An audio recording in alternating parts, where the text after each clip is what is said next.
Have you ever heard this? If you have, listen.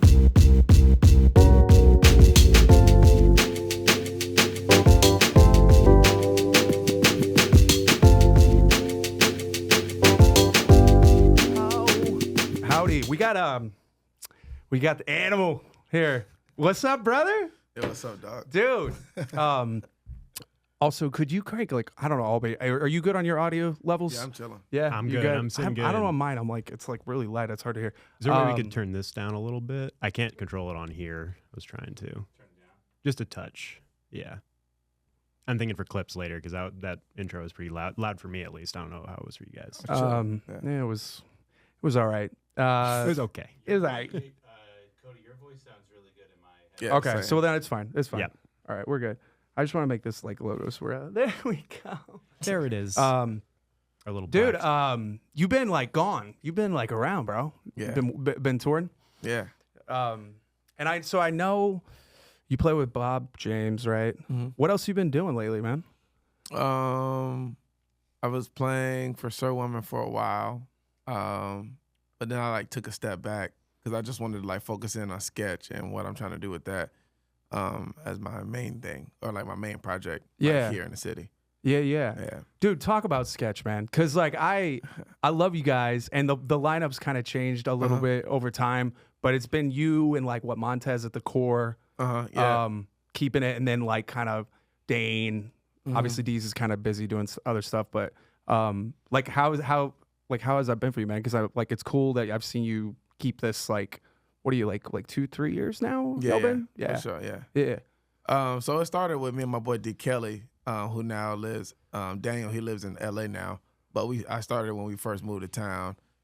He was I'm a black guy. He was a white guy. You're black, so bro? like, right. Yeah. You know what I'm saying? So it's like, yo, sketch, like perfect. It's like the best thing I can come up with at the time, and it just stuck. So then I added Montez in because he's just down to play with me, like, period.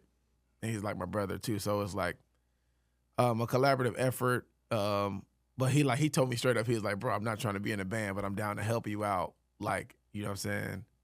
Do something. Yeah. So he's busy with Sir Woman now as well. So it's just like the core is there's no more core sketch members. It's just I'm sketch now, and I have my friends play with me.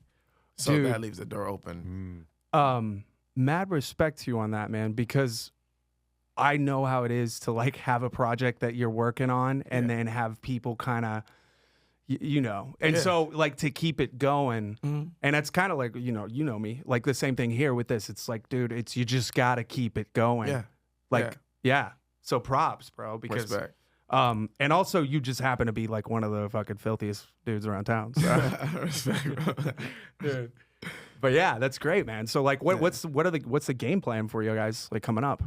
Game plan, bro, is I'm in the studio a lot. So like every day I'm doing something on my computer, like recording music, and then my engineer Mike Machine is like he helps me out a lot spiritually, mentally, and like with music and sonics. You know what I mean? So I'm just like recording, doing my best to make it as best as I can, and then you know, so definitely release music. That's my next thing to do this year for sure, is release something. Putting stuff out. Yeah, I got Really Nigga Lovers, that's done, like, and it's all ready to master. So like we finished the master on that, so that song is ready to go. But I just don't want to put out a song and then, you know, it's like 2 years go by and then now I'm releasing another song, because I want, when you come see Sketch, bro, I want you to like, and you come to our page or whatever, like I want you to really be in a full course meal type thing. You know what I'm saying? 5 courses. You got the appetizer, you got the whatever, the soup, whatever the hell you got all the shit, bro. You can stop here and just really dive into good music and good vibes, you know? Yeah. Put out enough stuff to satisfy the audience and not leave them just like waiting for the next thing. Exactly, yeah. Like not cooking to order, not like fast food restaurant, you know what I mean? Like one song drops and then oh shit, the video, then oh shit, the another song, oh shit. You know, so it's just like a oh shit every single time. Like James is popping, like kind of gives the illusion. Almost trying to play catch up with the audience. Exactly. Yeah. Exactly. Well, dude, and you're like, I mean, like any musician, bro, you got multiple different, you know, things you got going on. Yeah. But it's like Sketch is yours. That's your. Yeah.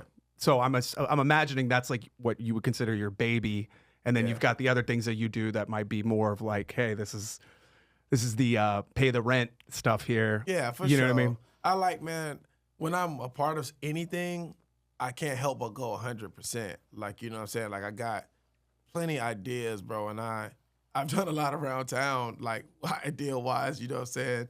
And,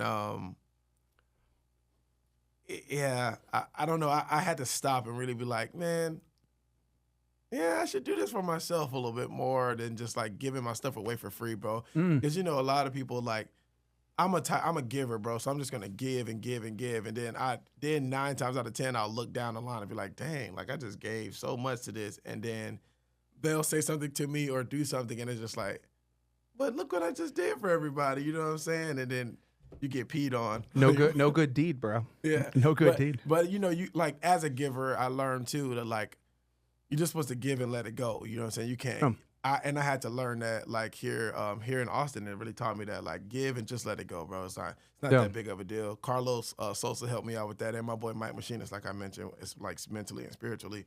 Like, he's just like, yeah, man, just let it go. Let's keep doing things so you don't get caught up on the things that people have stolen from you or yada, yada, yada. You know what I'm saying? It's just music, dog. Yeah. I keep it about that. That's kind of interesting you mentioned your perspective that way, because last episode we talked a bit more about like the feeling of the song's never done and wanting to hold on to it and not release it out of a fear of like putting out something mediocre. Yeah. But to me, I like see the catharsis and just like putting it out, getting through the project, moving on to the next thing. Yeah. Because that's like a road to improvement rather than just like, you know, grinding over the same Well, and it's stone. like, for bro, sure. I forgot shit better than you ever wrote, dog. Like, you know what I mean? Well, you got to have that mentality because, and I think with you it is because I would say a lot of what you do also is experimental. Fair, like in live performance, maybe for specifically. sure. I'm kicking ass, yeah. Yeah. Mentally, I'm just like, I'm never stuck on the one thing live. You know what I mean? I'm just like, oh, this is about to be a stirring pot of multiple things, you know? Dude, and you also, you know, as a drummer / vocalist, that's a different thing because you like, you know, you'll like, I know with like C-Boys, for instance, when you guys were doing your residency, like you're setting up like kind of up front as opposed to back, you know, where typically the drummer sets up in the back, obviously, but that's not your, because you're singing. I love the orange mic, by the way, bro. That's my favorite color. He's got like, it's like your patented thing, dude. Yeah, Every bro. time I see you, you get that orange mic, bro. Yeah, we gotta have it. But yeah, like, so you're up front and center, dude. And it's like, that's a different element. And people, it's cool though, because people aren't used to seeing a drummer like that, bro. Right. Yeah. So I'm like, I wish I could stand up. You know what I mean? Most times, but like, I don't know. It's just I get power, bro. Like that's just like a power play, like a guitar solo. I want to play drums so good and like sing so good, like it's like a guitar solo every time. When you see James and this orange mic, you know it's like about to go down. Yeah. That's my vibe. Dude. Well, and then I mean, you don't have to. I feel like you're singing and playing a lot, but then I do see you get. You know, you'll stand up and and especially because you've got. There's so many dudes around, so you got like homies here. Like, all right, come sit in. I'm gonna get up and do the thing, dude, bro. Yeah. That was so fun that night that you just unexpectedly asked me to come up and do like jokes at C-Boys. Remember that night? Yeah. Bro, and then because I have that show I do, Beats and Bits, where I have like a drummer, but I had never had a bass player along. And bro, it was a whole different element. It was like, it speaks to like what you're doing live. You're like, hey, we're having fun. We're experimenting. We're doing different stuff. Bro. It's a sketch. Dude. It's a sketch. Like rough sketch of everything. Either music, the jokes, the singing. It's a sketch, bro. You're making it up as you're going, like just flying. Yeah. Well, but most things, like, I don't want to say everything is made up because it's not. That's not true. Like I do rehearse. Sure. You know what I mean? Because I want to put my best foot forward. But when it gets to like solo sections, that's when it becomes like a thing where you can just like paint on the canvas, just like throwing paint. You know what I mean? But definitely got to rehearse because you don't want to sound like trash out here. it's definitely that. I mean, but you've got that. It's like you have the framework, and then you're like, all right, I'm gonna go do this thing or whatever. I would liken it with like jokes. Like I'll write a joke, and then I'll have like, okay, this is the joke. But then sometimes like you'll have like an idea, like a riff on the fly, and you'll throw a bar in there, and you might get a laugh, and you're like, oh, okay, I could actually add that in. Right. And you kind of like stack it up and build the thing up. But it's like that riffing element, dude. That's to me what makes music fun. Is like you're not just staying in a box all the time. You do have the box you're in, but you're like, I can actually also go, go fucking wild, bro. Right. Right. You do, bro. Respect. That video we were watching with Deez, when he was there, I was like, how did you end up in that school thing? Like, what? Jimmy Blazer, bass player here, great musician here. Yeah. He was just like, bro, you want to come play for the kids? And I was like, hell yeah, I love kids. You know what I mean? So, I actually worked with kids for 7 years, so that was mad cool. Like, I feel like it's like a second passion of mine. In another life without talent, I definitely would have kids. Yeah. Were you teaching music or? Not even teaching. I was like assistant director for a before and after school program. So yeah, bro, just went around from school to school. Then I did start like drumming on a bucket thing, and they really loved that. So then I got to go. I was really good at my job. Not trying to toot my own horn right now, but I was, and that awarded me the opportunity to go around to different schools and do my thing. And like any big event they had, like I would come in and like talk to the up and coming, assistants or workers of the place. Like it was pretty lit. It's pretty lit in Orlando. So Dude. yeah. Okay, so that was in Orlando, where that video was from? No. You asked me. Was that here? Yeah, I was about to transition. You asked me about Jimmy Blazer School. It's a Texas Empowerment, I think is the name of the school, and the Black Panthers. And he was just like, you want to come play for the kids? I was like, heck yeah, bro. It's like the only black elementary school to high school here. Yeah. And I was like, that's pretty dope. I'll definitely come do that, bro. So that's how I got linked up with that. Is that like a charter school type place, or is it like I'm not sure if it's like a private charter school or not. I definitely think it's private. But yeah, bro, it was mad dope to be in there. I was like, dang, this is kind of Dude, there was that one kid in the front row who was just drumming along with you. Somebody else pointed that out to me. I was just like, oh man, oh snap, I didn't even notice. I swear, I would say that, dude. I was like, somebody got the bug on this shit right now, because like, you see that, you're like, yeah, it's mad, dude. I was having a good time. Bro, I wanted to do like a thought exercise with you, at like a finish a sentence thing. Okay. So I got this for you because I'm like, I like this one. A great drummer always learns the music. Learns the music. Yeah. So like like coming in prepared, basically. Yeah. Yeah.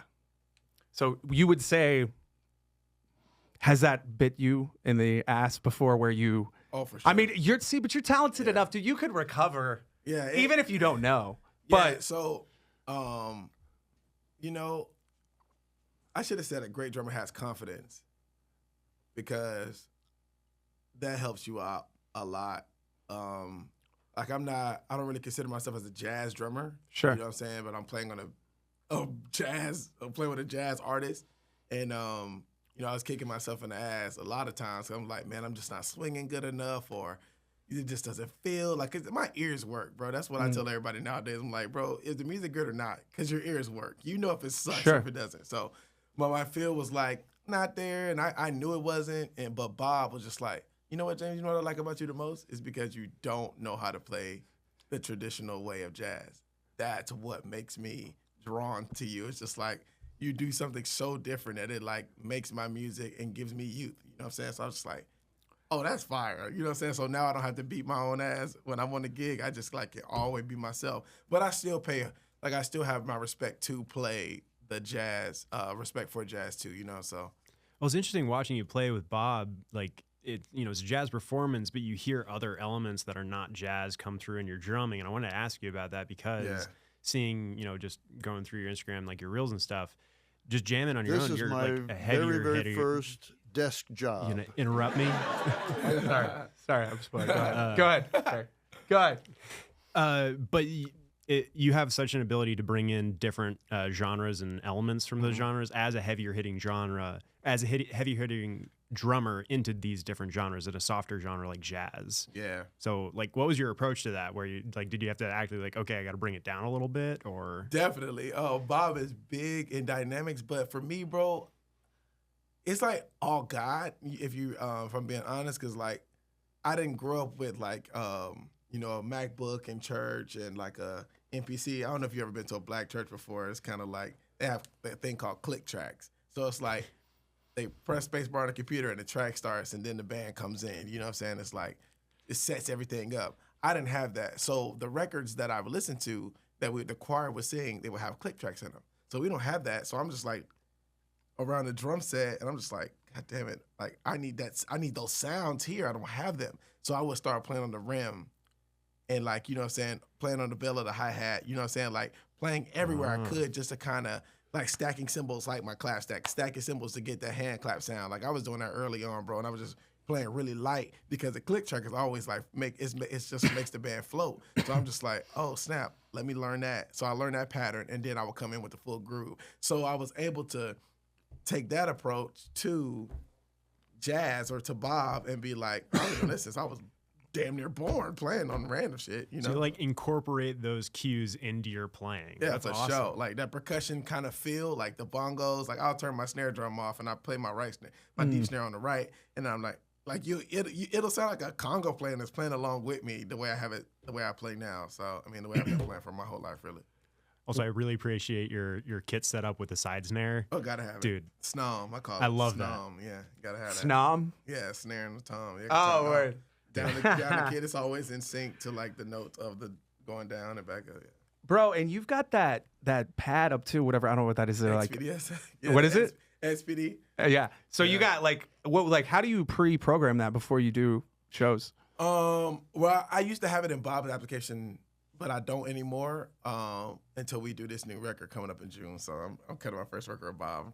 My second. It's gonna be a full length album. So, anyways, like, man, I don't know. I program all those sounds into it. Like I have a bunch of sounds. My boy Keith gave me a folder of like different drum sounds, like vintage drum sounds, like from everywhere. Dark Child, any like drummer or machine you could think of back in the day, like Roland, TD, whatever. And then you got like all the Boss stuff, all the D-Move stuff. It's just a lot. Do you have any for gags, like for a moment, like just a random one, like? Oh yeah, I got a damn song. Where'd you find this? Like, it's just a bam bam bam bam, or just any of those. But I haven't put it in yet. I got the fucking gunshot, like the gun click.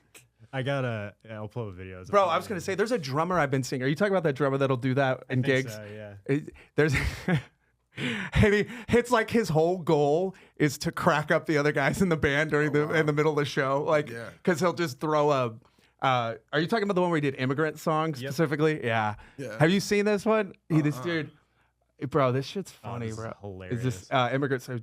Yeah. I think this Watch as this drummer pulls a hilarious prank on the vocalist with a soundboard.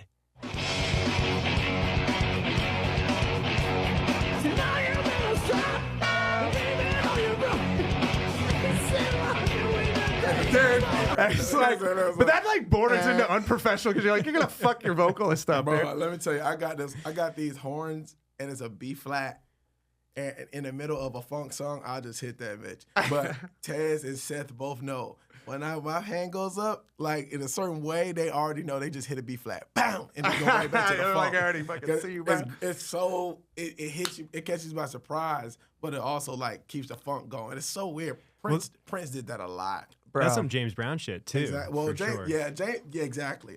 Those horn stabs and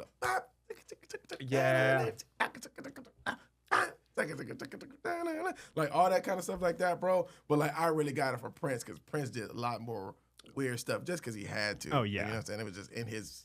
He had to literally in his body. Who would you put like on your influences? Like oh god, like that you would list like the ones that like really inspired you in the ways like to get you where you are. Because I'm curious. Like Prince, dude, the way you throw Prince down, bro. Prince is the top. Dude. Not even nothing to talk about. He's the top. Virtuoso, bro. Yeah, he's just everything. You believe him. That's the thing I like about Prince. You believe him a lot. Like he's a very honest artist. Bro, like what? Like yeah. Like I don't even want to He lives on. Come on. I don't even want a red Corvette. But yes I do. You know what I'm saying? Like dude, it's so catchy. What is a purple rain? But we all know rain to be purple. Like he just makes bro, he's so believable. It's crazy. He's crazy. Yeah, man. Well, and he was like, it wasn't even just, he was prolific, dude. Like he wrote a shitload of like other people's hits too, like that people don't even realize, dude. His list is I went to Paisley impressive. Park and saw it. Well, I didn't see all of the list, but I went to Paisley Park and saw the the walls of all the like different artists, you know what I'm saying, that he has something to do with, you know what I mean? It would just mean, Bro. Mono Neon's bass is still there. Like his gear, his shit. setup for the studio, it's like one of the last names mentioned was Mono's name. It's really cool for me. Bro. Yeah. I fucking dig Prince. Dude, I pulled up this. So you were on this tiny desk here? Oh, for sure, yeah. Bro. That's fucking great, bro. Bob James. How did you link up with him, dude? Bro, honestly, I was living in Orlando and I stopped gigging. I was like, I need to stop gigging because I'm not good enough. Yeah. And it was like the year right before COVID. And I was like, I'm gonna practice every day. So I would practice drums literally all day long, bro. All day long. It was crazy. And then, and I was about every day. So, and I took a couple gigs with my boy Will Patrick and I think my boy John Holly at the time. And I was just like, yeah, I'll do these couple because they're my friends. Mm-hmm. So, literally, I'm playing Will Patrick at a place called Jazz Stations in Maitland, Florida. And he was like, yo, this guy's coming. He's my manager. I was like, all right, cool, whatever. It'd be cool to meet him. So I'm playing, and bro, at this time, I'm literally beating ass on drums. I'm really doing damage to people's lives. Literally, I call my friends right now. There was a point where I just tethered off, bro, and in my own lane, and nobody could sit with me on drums anymore in Orlando, and that we know of. So in my friend group, I should say. So I'm playing drums, I'm kicking ass, bro. And then this guy walks up, this short Asian dude walks up to me and he's like, he's like, hold on, my name is Sonny, blah, blah, blah, I'll be right back. He goes to his car, he brings some CDs with him, and he's just like, check these CDs out and let me know what you think of them next time I see you. So, after the gig, I'm packing up, I go in my car, drive home, I got the CDs, and I'm like, oh, it's just that jazz shit, whatever. But I'm just throwing the CD, I threw the CD around. Yeah, this is elevator music, fucking whatever. Car, yeah. You know what I mean? Sure enough, he comes back 3 months later. He was like, what do you think about those CDs I gave you? I was like, oh, it's just that jazz shit, whatever. Just like that. Mm-hmm. And he was like, he just cracks up laughing at me. And he was like, how would you like to go on tour with Bob James? And I was just like,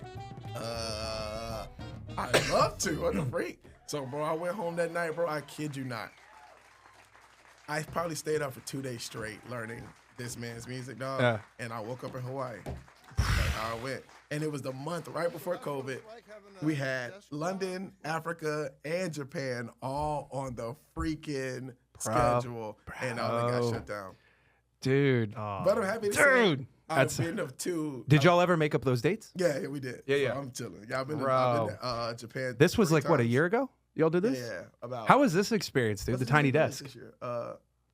Bro. Where is this set at?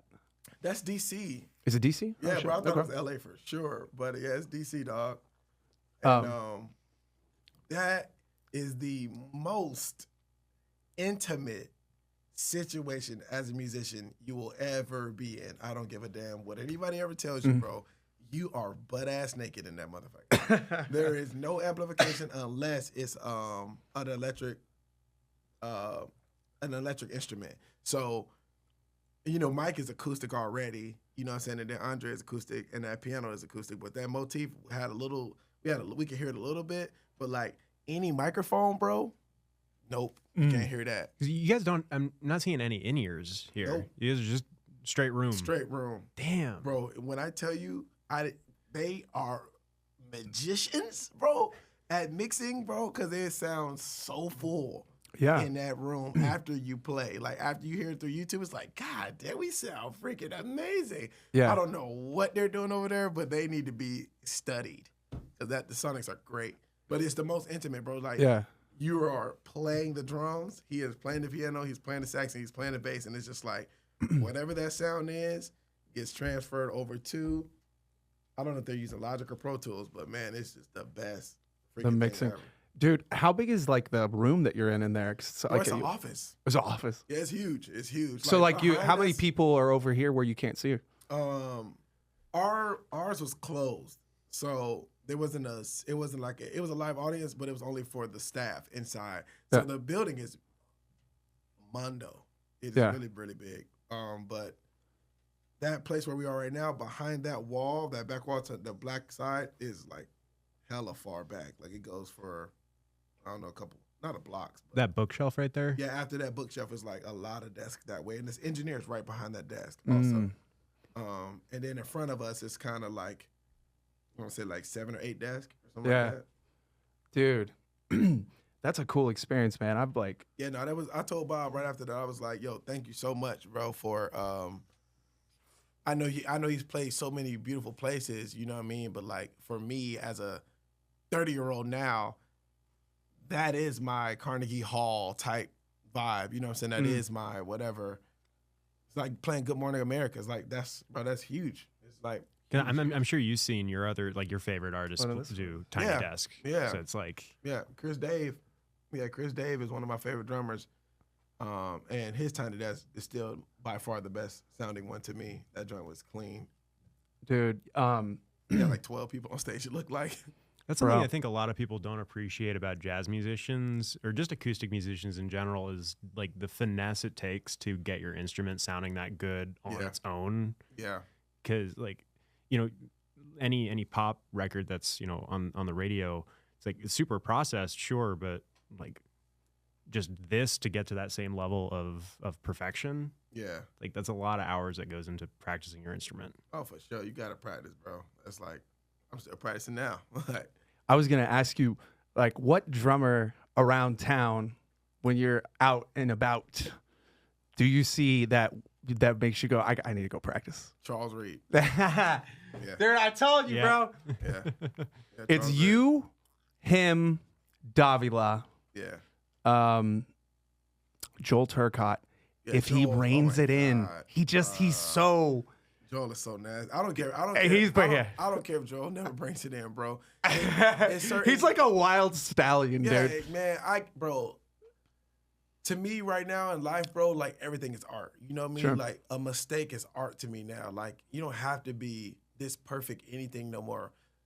Joel just finds himself in Austin. That's the problem to me. You know, it's like Matt Muelling here. Like Matt is a freak, and I know Matt is like an alien on guitar, like doing all the craziest fast shit. Yeah. If Matt was in New York, it'd be a whole nother game because he'll be freaking thriving. Like, and he's thriving here too. Don't get me wrong. Kill Tony and everything Matt does and plays for here is cool. But like for the type of music that Matt plays and how he plays the guitar, it's just like cities, right? Joel will do great in New York. Joel will do great in LA. Why? Because they're playing weird rhythmic shit. You know what I'm saying? Here he's playing Ain't No Sunshine with all that shit on drums. Dude. Like, Joel, you should be ashamed of yourself. But his should version you? of Ain't No Sunshine is. You know what I mean? I quite just did different. Ain't No Sunshine bullshitting the other day, and it was like a emo metal song. You know what I'm saying? And everybody was like, "This is the best Ain't No Sunshine ever." You just in Austin, bro. Like that's why things don't seem cool. And there's no shade to Austin. Austin is weird, and that's okay. Joel is playing weird drums on top of Ain't No Sunshine, and if you don't like him, don't fucking call him for the gig. I mean, But clearly, he gets calls. So they oh like no, it. that's what I'm saying. It's like you overlook those things because he's. But also, I'm not gonna say either. Like I think if he needed to, it's like, hey, we need this from you. He's like, all right. I mean, I think he's. But if you see him at an open jam, it's like Yeah, he's you're about to just beat your ass. yeah, he's just You like, better hold on. And I my boy Mike from San Antonio, like where I grew up, he's like my drum instructor growing up, and he's like still a pro drummer. And he came through, and I took him over one night, and Joel came through, and I was like, check this guy out. And like I have mad respect for Mike, and Mike was like, you know, when like people that you're like, oh yeah, and same for you, where this person's like, oh, I'm giving this guy his you know his whatever his props. It's like that says something. It's like a drummer's drummer. Yeah, there's two other drummers too that make me shake, and they play jazz though. And one of them has a killing backbeat, and the first drummer is Daniel Dufour, bro. Like, you want to hear some jazz drumming for real? That nigga's so killing. It is crazy. I went to his house and sat down with him. He was yelling at me first day. He was like, "Nah, bro, play the ride cymbal." And what are you doing on the snare? Like I was doing some weird on the and ghosting on the snare. And he was like, now play that louder. And I started playing it. It sounded goofy as hell. He was like, see, that's why you don't do that on the snare. And I was like, damn, nigga. And Adam Jackson. Adam Jackson is a freak. His groove, nobody hits the snare drum better than Adam Jackson here. Nobody. Who does he play with? Adam plays with everybody. He toured with this lady from, I don't know if it's Japan or London. Or not lady. I don't even know if it's a lady or a man. But yeah, he sings and plays drums at the same time too. Scary individual. And he can sing his face off too. It's pretty bad. It's pretty bad. Dude, you can fucking belt it, bro. Respect. I've seen you like, there were some nights at the spot, because you were with the homies for like the first year on Thursdays.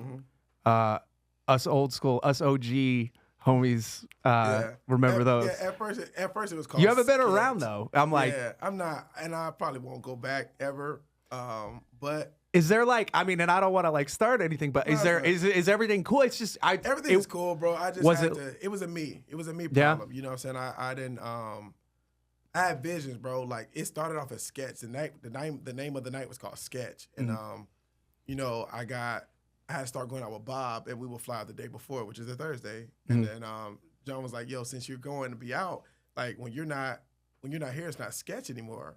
But I was like, how's it not Sketch when 3 of the 5 members of the band are in Sketch? Right. You know, I was pushing everybody to get like a microphone and things like that. I'm like, yo, come into yourselves and like really, like, cause we have to host a night. Like everybody should be cracking jokes. We should all be, it should be like a thing, you know what I mean? Yeah. Just like how we bullshit at rehearsal, it should be like that.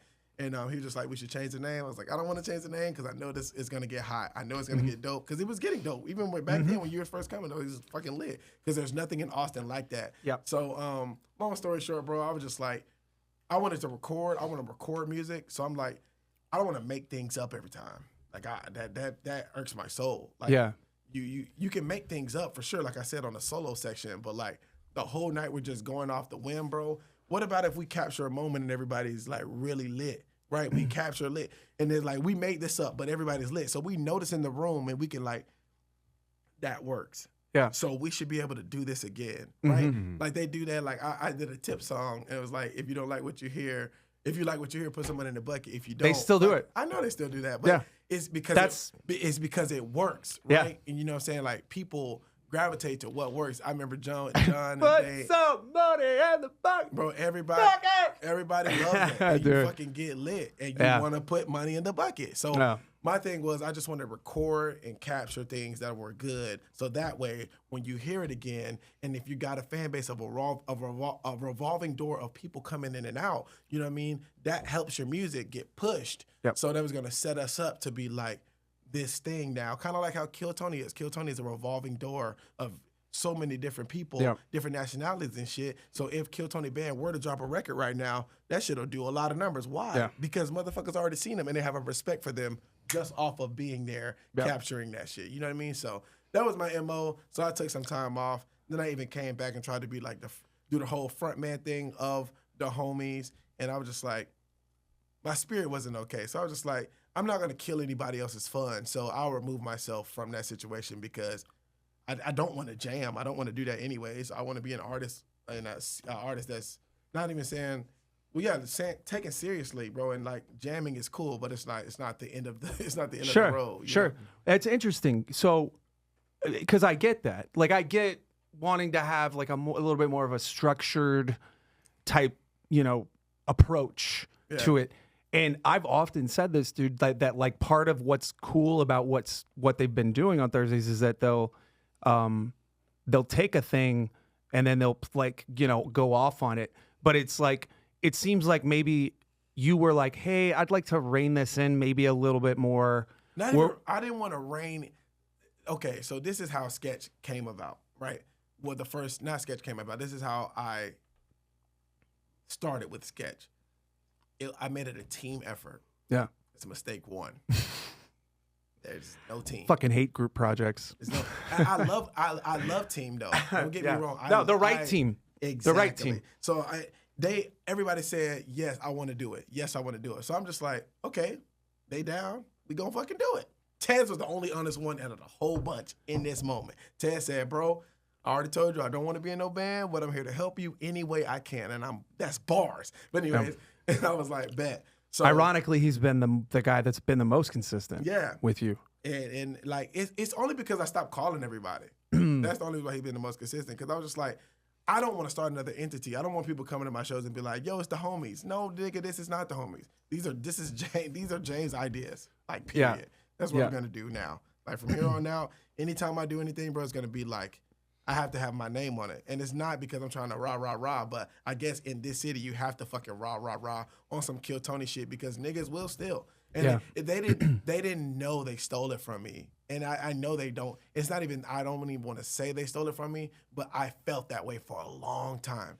And that's why, like, even now, you won't ever see me doing a Thursday night again. And it's just because I can't. Well, when you say they stole it from you, like, I'm curious, like, what do you mean? Like, do you mean like the essence of what you were creating? What? How do you define that? I'm just curious. It's like it's I like, mean, they did obviously steal the bucket song. It's like my fun.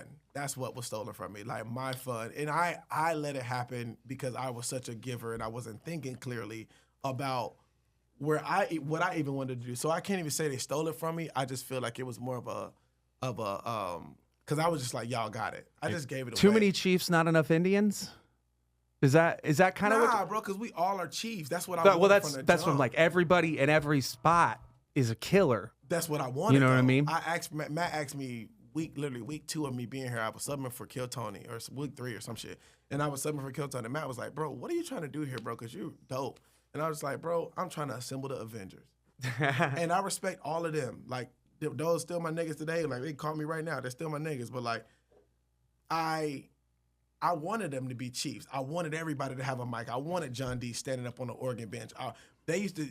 John and D used to be like, John and Dane used to be like, all James want to do is party all night, blah, blah, blah. Nigga, I looked on Instagram one night and I saw John D standing up on the organ bench and I was like, but I want to fucking party? Nigga, I haven't stood in one chair at this venue ever in my life, and he's on the organ bench. To the windows, to the walls. I was like, bro, that's the kind of John I need, though. That's the kind of person I wish I would have met first.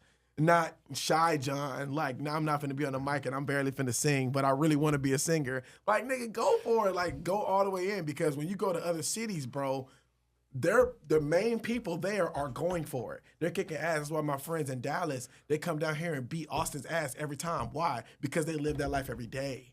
They're already beating ass every day, so they have no choice but to come up here and beat ass. Yeah. You know well, what I mean? it's different too if you're playing, like when you go play with Bob, like you know your lane. Yeah, for sure. You know your lane. Yeah. You stay in your lane. Yeah. Right? So it's like, to me, it's like, yeah, that was, I don't know. It's one of those things that I don't know, man. It's crazy to me because it's like, I thought it was such a, like, I appreciate so much of what you laid the groundwork for. Yeah.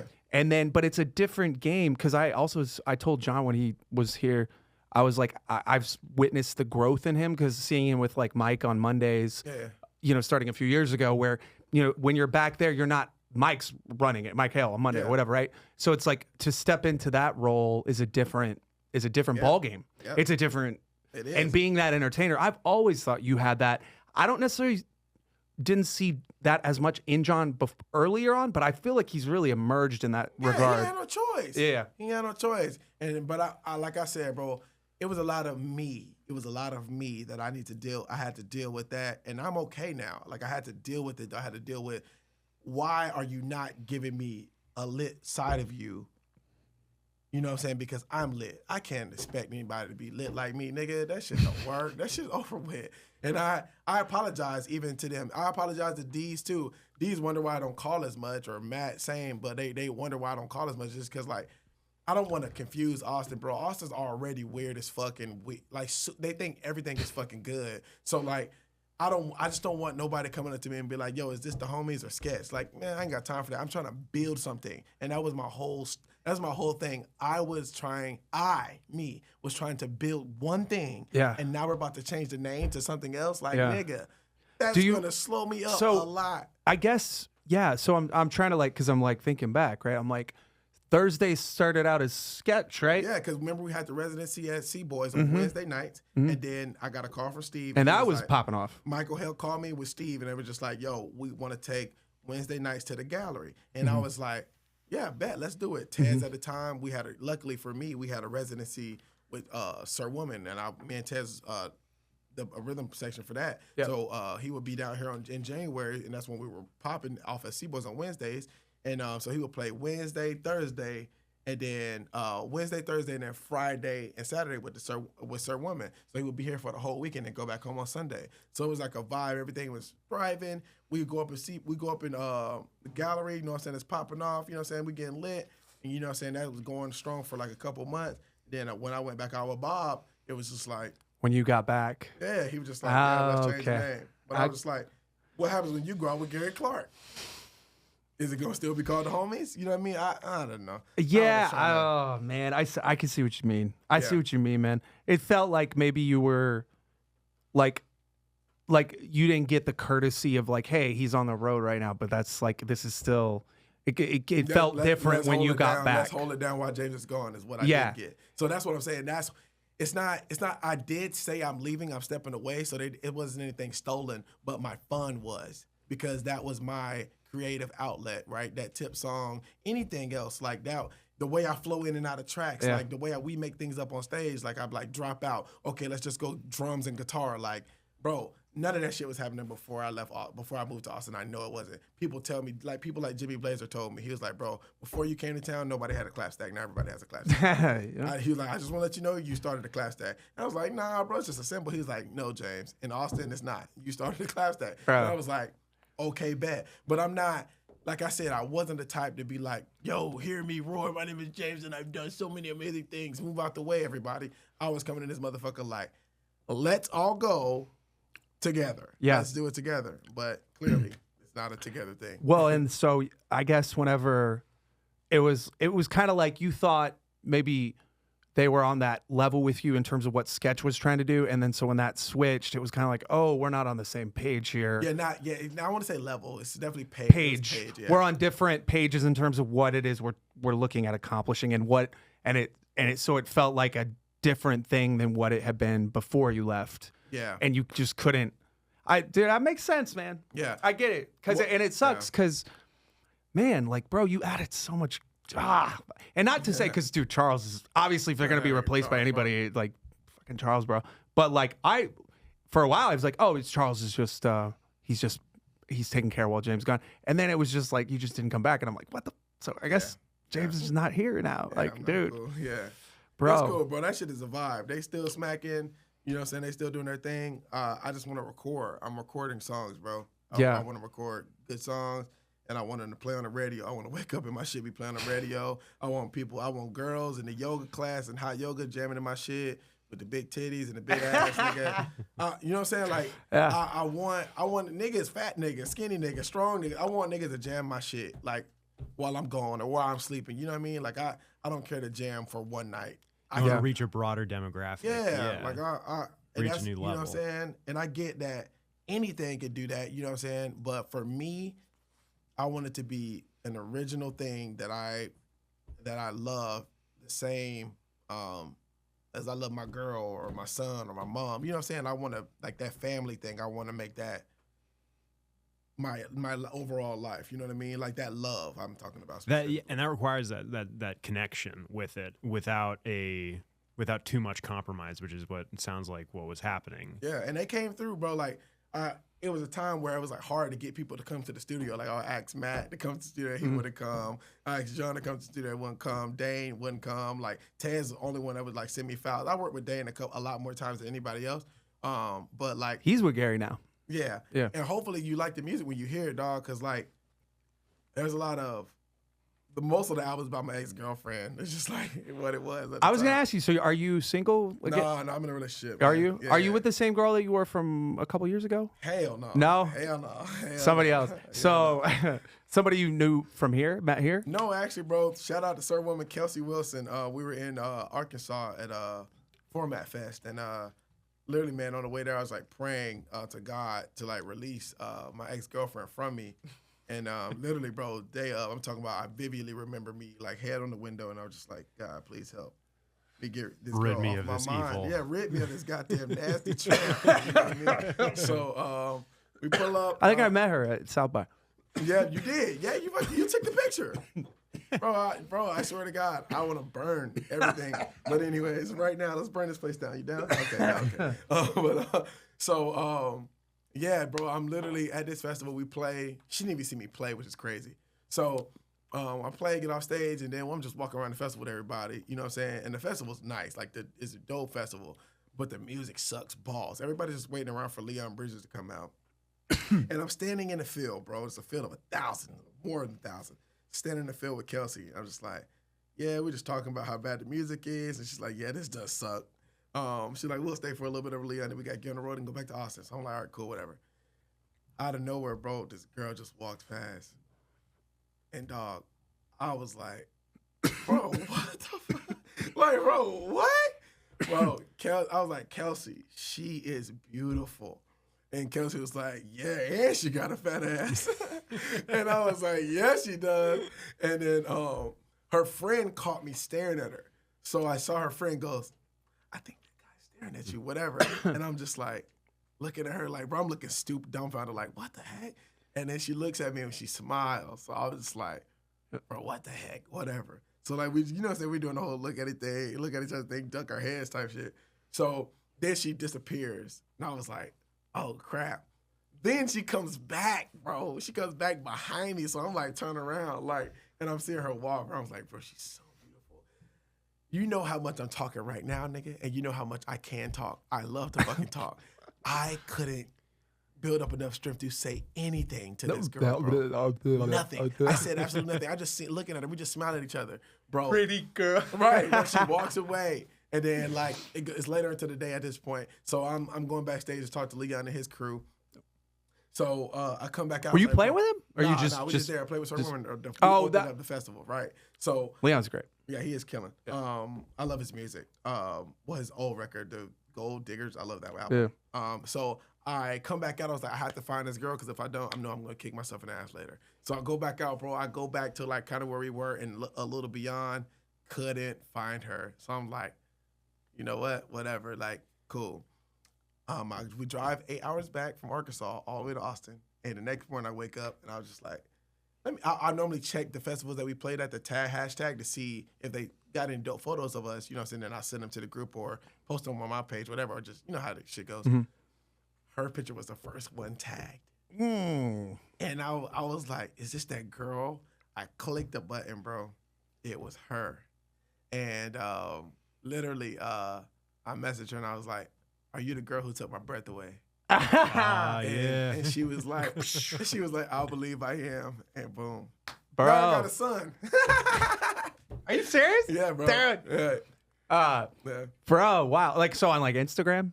Huh? Like on Instagram or whatever? Is that where you messaged her the first time? Yeah. You know, everybody gets the courage in Bro. the DMs. I was like, yeah, man, I'm Big Daddy over here, dog. Bro, I had no idea. So wait, when did you have a son?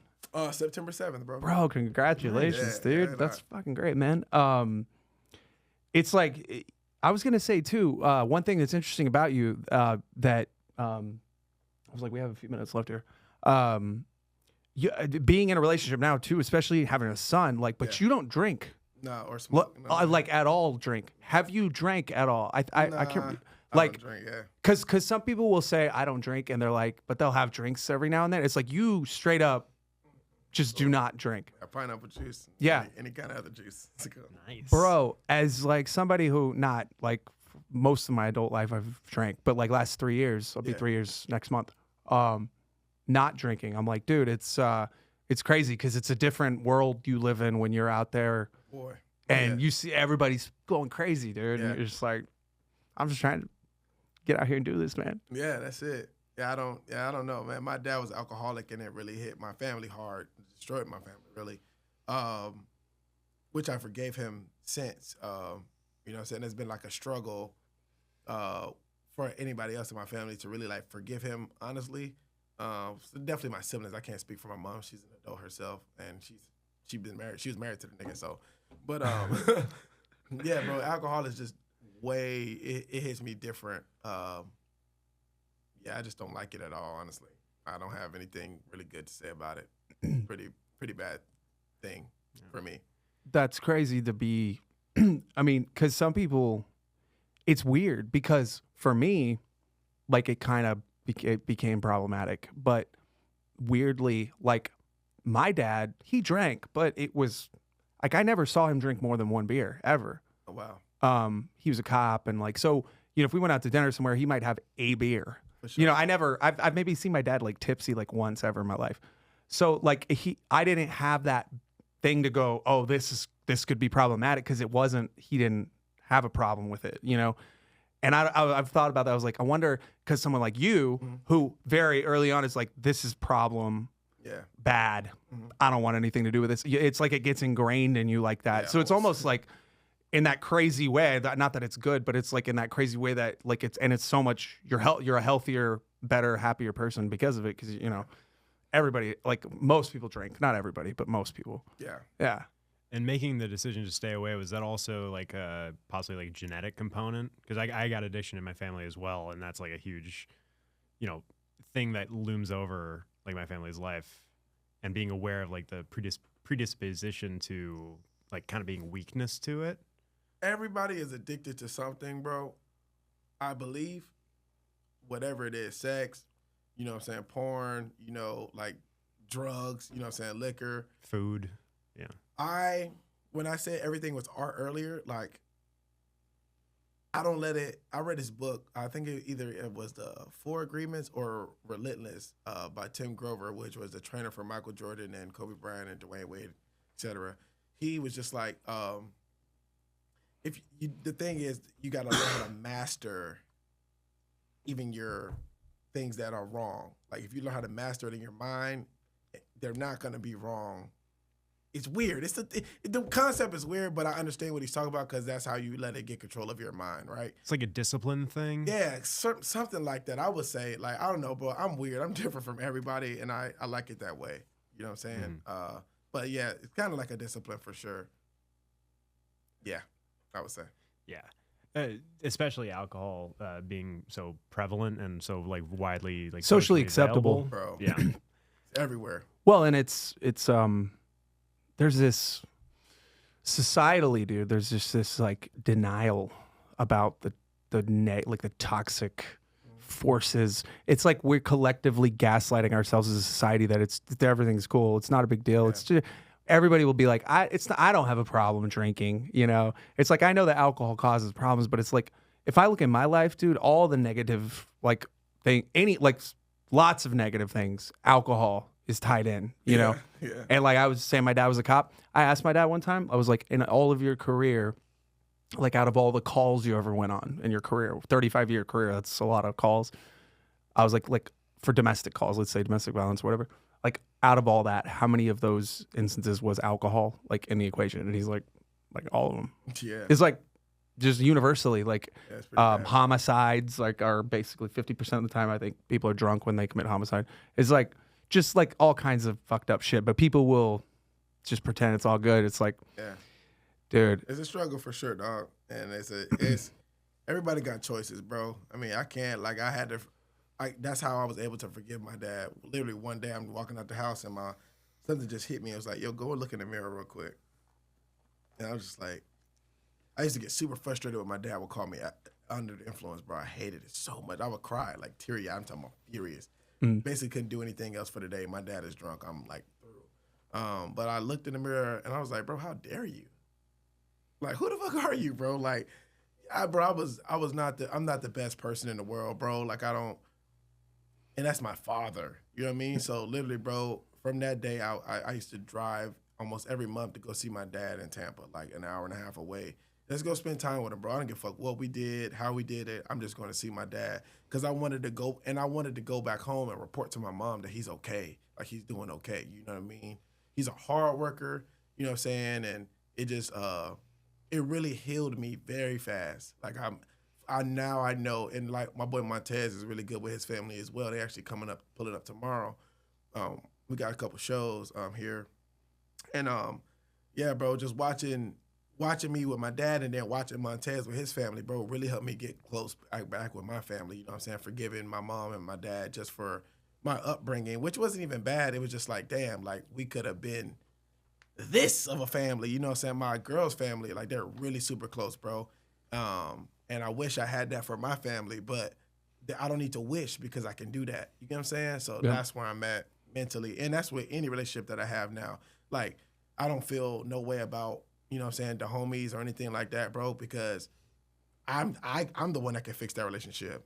Yeah. Like, I got a plan in my head already right now. Like, when I do the album release, all the niggas gonna be on stage with me again. Why? Because they helped me when it was in that time with the spirit of that music. You get what I'm saying? Like, and that's what I love about relationships, and that's what I love about alcohol and all this other shit. Like, really, you got to look within, bro. Like, is this a them problem or a me problem? Granted, it can't be a them problem because they're the one using, but at the same time, it doesn't matter how I treat you. I can still treat you with respect, you know what I'm saying? Because I know you made a choice. Was it the best one? Probably not, but that's for you to figure out by yourself. Right now, we're here. I need to figure out how I can make this moment feel great, period. Yeah.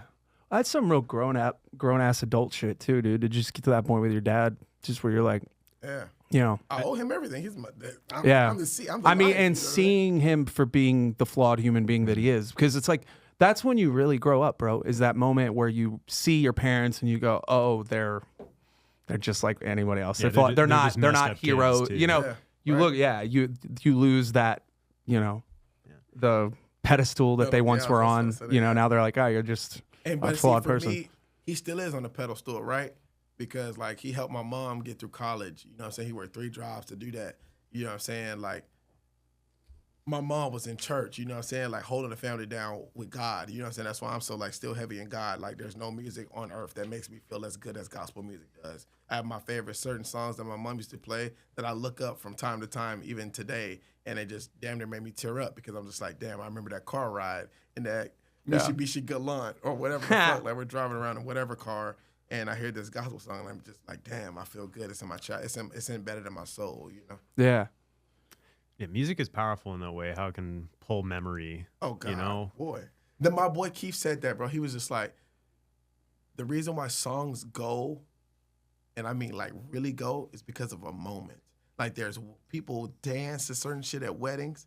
When Christmas come around, All I Want for Christmas Is You by Mariah Carey is gonna play in every. She makes so much money in December, dude. Oh, it's over with. Oh, she makes so much money in December, bro. Like this. Ted said, if you drop a record in the month of December, you don't give a damn about your career. Cause ain't no way that album doing good. No. Ain't no way. It's reaching, unless there's some sleigh bells in it, it's not reaching nobody.